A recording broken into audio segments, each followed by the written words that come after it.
जय माता the viewers, आप सभी को मेरा नमस्कार। पिछली वीडियो में प्यार देने के लिए बहुत बहुत धन्यवाद। माता रानी सभी की कष्टों को दूर करें, सब पे अपनी कृपा बरसाए रखें। जो भी मेरी इस वीडियो को देख रहा है उस पे माता रानी की कृपा हमेशा बनी रहे। तो पिछली वीडियो में हमने कामाख्या देवी मंदिर की महिमा के बारे में जाना था और कुछ बातें जो कि रह गई थीं वो सभी बातें आज हम इस वीडियो में कवर करेंगे। तो सबसे पहला जो बात थी, जो सबसे पहला रहस्य था वो था अम्बुबाची वस्त्र के बारे में, जिसका मेन कनेक्शन अम्बुबाची मेले से जुड़ा हुआ है। अम्बुबाची मेला जो कि हर वर्ष जून के माह में 3 दिवसीय मंदिर में बनाया जाता है। यह मेला बहुत ही भव्य और बहुत ही बड़े रूप में मनाया जाता है। इस मेले में ना ही केवल अपने भारत के बल्कि देश विदेश से भी लोग भाग लेने आते हैं और यही मेले का जो समय होता है वो तंत्र साधना के लिए भी बहुत उपयुक्त होता है। बड़े बड़े साधक और महानघोरी भी माता का आशीर्वाद प्राप्त करने इस मेले में जरूर आते हैं। अब इस अम्बुबाची मेले का आखिर रहस्य क्या है, तो ये रहस्य मैं अब आपको बताने जा रही हूँ। द ब्लीडिंग गॉडेस, हाँ, यानी कि अम्बुबाची मेले के 3 दिवसीय दौरान माँ की योनि को सफ़ेद कपड़े से ढक के माँ के गर्भगृह को बंद कर दिया जाता है और ये अम्बुबाची के मेला चलता रहता है।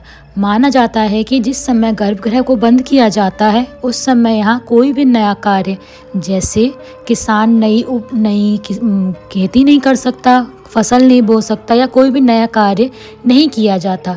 सभी साधक और सभी भक्त मंदिर के खुलने का इंतजार करते हैं और जैसे ही गर्भगृह खुलता है वह सफ़ेद वस्त्र माँ के रक्त से लाल हो जाता है और वही वस्त्र भक्तों में प्रसाद के रूप में वितरित किया जाता है, जिसे हम अम्बुबाची वस्त्र कहते हैं। हाँ, तो यही अम्बुबाची वस्त्र की महिमा है। माना तो यह भी जाता है कि जिस समय माँ रजस्वाला हो रही होती है उस समय ब्रह्मपुत्र नदी के पानी का रंग भी लाल हो जाता है। मंदिर प्रांगण में भ्रमण करते करते बहुत से अलग अलग प्रकार के अच्छे मतलब खूब मुझे बकरे दिख रहे थे, कबूतर दिख रहे थे। कहा जाता है कि इनकी बलि चढ़ाई जाती है तो इनको एक नया अच्छा जीवन मिलता है, माँ को अर्पण करके धन्य हो जाता है इनका जीवन। पशु बलि सही है या गलत, खैर ये तो आज की मेरी वीडियो का टॉपिक है नहीं, इस पे हम फिर कभी चर्चा करेंगे। बट अब हम चर्चा करते हैं। लेकिन आप में से किसी ने अगर मेरी वीडियो का फर्स्ट पार्ट नहीं देखा हो तो प्लीज़ उसे भी देखिए। और मेरा टारगेट 1000 के सब्सक्राइबर पूरा करना है, तो प्लीज़ उसको पूरा कराने के लिए मेरी हेल्प कीजिए। वीडियो को ज़्यादा से ज़्यादा लाइक कीजिए, वीडियो को शेयर कीजिए, कमेंट कीजिए। तो अब हम चर्चा शुरू करते हैं तंत्र साधना की, अघोरियों की, यहाँ के महान साधकों की। पर्सनली मेरा तो इनसे बहुत मिलने का मन था। मैंने सुन रखा था कि अगर अच्छा कोई मतलब सच्चे माँ के भक्त होते हैं, अघोरी होते हैं, इनका आशीर्वाद मिले तो आपका जीवन सच में धन हो जाता है। इनको आपका फ्यूचर पास्ट सब कुछ पता रहता है। तो मेरा तो इनसे मिलने का बहुत मन था। लेकिन अब जो मैं आपको बताने जा रही हूँ वो सच में बहुत ही विचित्र है। सुनना चाहेंगे आप?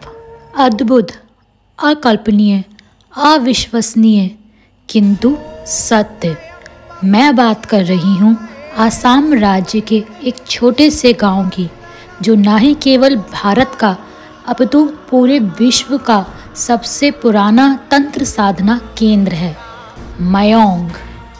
मयोंग संस्कृत भाषा के शब्द माया से लिया गया है, जिसका अर्थ होता है भ्रम, इल्यूजन। जिस तरह हर एक गांव के अपने अपने पूर्वज, जैसे किसान खेती को, शिल्पकार शिल्पकारी को पीढ़ी दर पीढ़ी आगे बढ़ाता है, मयोंग के पूर्वजों ने तंत्र साधना जादू, काला जादू, तंत्र विद्या को पीढ़ी दर पीढ़ी आगे पहुंचाया है। आज यहाँ के गांव में सभी को अधिकतर काला जादू करना आता है और अभी भी ये सब काला जादू, तंत्र विद्या सीख भी रहे हैं और कर भी रहे हैं।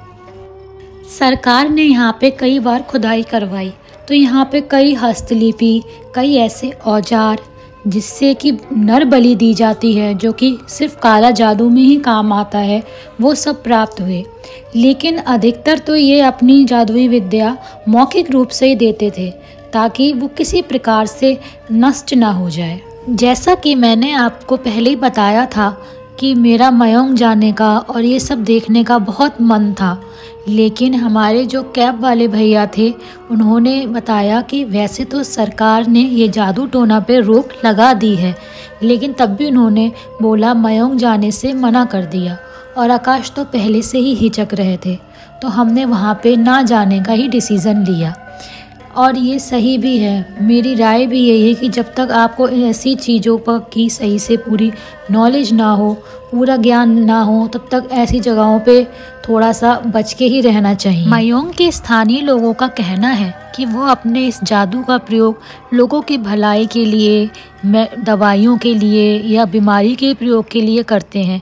जैसे कि अगर किसी को बुखार आ जाता है तो वो अपनी विद्या का प्रयोग उसके बुखार को दूर करने के लिए करते हैं, या जैसे किसी के कहीं भी शरीर में कोई कष्ट हो, कोई दर्द हो, तो वो एक पीतल का कोई बर्तन सा लेते हैं और उसकी पीठ की रीढ़ की हड्डी पे रखते हैं, फिर मंत्र फूंकते हैं। तो इस तरीके से उनका कहना है कि वह अपने मंत्रों की विद्या से लोगों के कहीं भी शरीर में कोई भी दर्द हो उसको वो इस तरह से बर्तन वाले जादू से करके, मंत्र पढ़ के ठीक कर देते हैं, ऐसा उनका मानना है। और साथ ही साथ यदि किसी के घर में कोई चोरी हो जाए या कुछ ना मिल रहा हो तो वो मतलब कुछ भी फूल लेते हैं या कुछ भी एक माला लेते हैं तो वो खुद ब खुद घूम घूम के वहीं पहुंच जाती है जहां वो चीज़ खोई हुई होती है। तो ऐसा तो इन लोगों का बोलना है, लेकिन अंदर ही अंदर यहाँ पे काला जादू, तंत्र विद्या आदि का उपयोग वंशीकरण करने में, लोगों को चोट पहुंचाना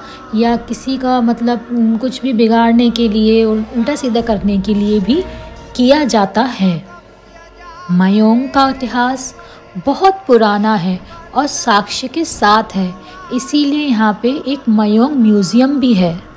म्यूज़ियम के अंदर तरह तरह की हस्तलिपि औजारों के साथ साथ कुछ विचित्र चीज़ें भी हैं, जैसे कि शेर की रीढ़, सांप का सर, कछुए के नाखून, सर, उल्लू का दिल, वंशीकरण करने के लिए जितनी भी सामग्री चाहिए होती हैं वो, और गेंडे की चमड़ी इत्यादि इस तरीके के भी सामान दिखाई देते हैं। नर कंकाल, ये सब भी वहाँ पे मौजूद हैं।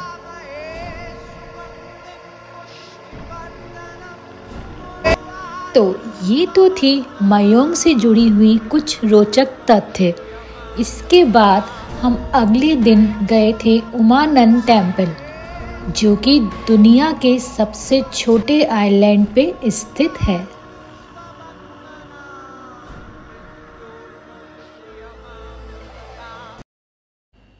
तो फिर हम सुबह उठ के ही सीधे उमानंद टेम्पल की तरफ चल दिए। कैब करके हम सीधे ब्रह्मपुत्र नदी की तरफ पहुँचे और वहाँ पे फेरी मिलती है, मतलब प्राइवेट फेरी अलग होती हैं और गवर्नमेंट अलग। हम प्राइवेट फेरी से गए थे उमानंद टेम्पल की ओर। प्राइवेट फेरी और गवर्नमेंट फेरी दोनों के चार्जेस कुछ अलग अलग ही हैं, पर किसी कारणवश अगर आपकी कोई भी फेरी छूट जाती है तो आप किसी से भी आ सकते हैं। और यदि आप प्रसाद नहीं भी लेके आते हैं तो मंदिर के पास में ही ये दुकानें होती हैं, उनसे आप प्रसाद ले सकते हैं, फूल ले सकते हैं। तो ये जो आइलैंड है ये कुछ ना पिकॉक की शेप में दिखता है, तो इसे पिकॉक आइलैंड भी बोलते हैं। इस मंदिर का नाम उमानंद टेम्पल है, मतलब ये महादेव को समर्पित है।